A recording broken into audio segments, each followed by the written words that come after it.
एका गुहेतून अचानक एक परदेशी दिसणारी मुलगी बाहेर पळाली आणि पोलिसांचं पथक थबकलं. जंगलातील गुहेतून एक छोटी मुलगी? होय, ही कल्पनाही विचित्र वाटते. पण कर्नाटकातील उत्तर कन्नड जिल्ह्यात ही धक्कादायक घटना घडली आहे. पोलिसांचं पथक जंगलातून जात असताना त्यांना गुहेजवळ कपडे पडलेले दिसले.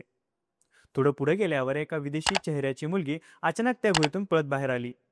पथक हादरलं आणि तातडीनं तपास सुरू झाला. काय आहे हे नेमकं प्रकरण जाणून घेऊया सविस्तरपणे या व्हिडिओच्या माध्यमातून. नमस्कार, मी तेजस आणि तुम्ही पाहतात अभिजात महाराष्ट्र. कर्नाटकातील उत्तर कन्नड जिल्ह्यातील एका गुहेत नीना कुटिना नावाची 40 वर्षाची रशियन महिला आणि तिच्या 2 लहान मुली, ज्यात 6 वर्षाची प्रेमा आणि 4 वर्षाची एमा, अत्यंत साध्या अवस्थेत राहताना आढळल्या. या महिलेने सांगितलं की ती 2016 मध्ये बिझनेस विजावर भारतात आली होती, पण तिचा विजा 2017 मध्ये संपला होता. म्हणजेच गेल्या 7 वर्षापासून ती बेकायदेशीरपणे भारतात होती.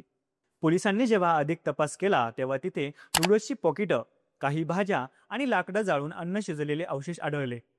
नीना सांगते की ती गोव्याहून मुलींना घेऊन इथे आली. भगवंताच्या आज्ञेप्रमाणे तपस्येत लीन झाली.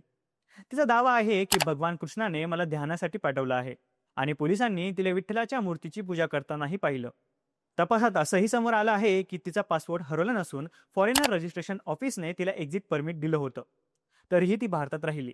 2018 मध्ये नेपाळला गेली आणि पुन्हा भारतात परतली. त्यानंतर ती कुठे राहते याचा मागोमास नव्हता.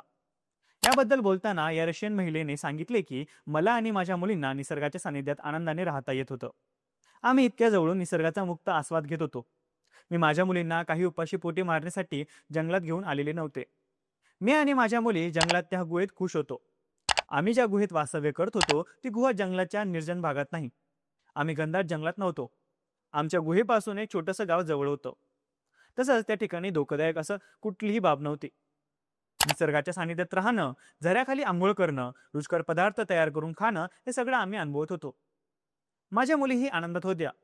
मी स्वतःला किंवा माझ्या मुलींना जंगलात भुकीने तडफून मारण्यासाठी आणलं नव्हतं, असं नीनाने सांगितलं. नीना कुटिनाचा विजा 2018 साली संपला होता. ती ज्या गुहेत राहत होती त्या परिसरात भूस्खलनाचा धोका होता. तसेच या ठिकाणी जंगली श्वापदे आणि विषारी सापांचा धोकाही होता. पोलिसांनी तिची समजूत काढत तिला सुरक्षित स्थळी नेण्यास राजी केलं. सध्या पोलिसांनी नीनाला एका आश्रमात ठेवलं, तर मुलींना संरक्षणासाठी बालगृहात नेलं आहे. तिघींनाही लवकरच बंगळुरूच्या विदेशी नागरिक डिटेन्शन सेंटरमध्ये हलवलं जाणार आहे आणि मग रशियात पाठवलं जाईल. तुम्हाला ही माहिती आवडली असेल तर लाईक आणि शेअर जरूर करा आणि अशाच माहितीपूर्ण कंटेंटसाठी अभिजात महाराष्ट्र चॅनलला सबस्क्राईब करा.